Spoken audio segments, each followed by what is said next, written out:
Fairness namin siya. Hindi ko siya delete na siya ako.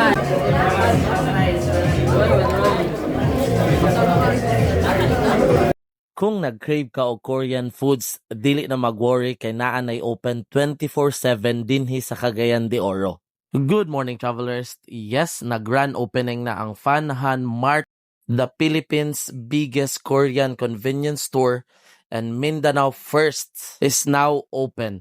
Located sila sa Lemket Kai Center, Gateway Tower 1. Duha ka bukilang entrance kaning straight sa Lux Hotel na dalan na atbang sa Coffee Bean and abay sa mga bangko, and also pwede pod mo mosulod dito gikan duol sa Jollibee, pasaka bitaw sa escalator padulong sa Lemket kay taas. So kung nag-crave ka og Korean foods, anytime pwede na ka mabisita din kay 24/7 sila.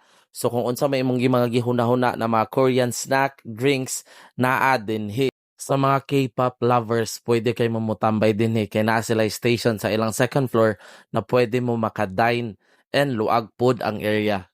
Kung nag-crave ka og ramen or buldak, anytime na nimo ma-craving satisfied, kay 24/7 gyapon available ning ilang DIY ramen machine.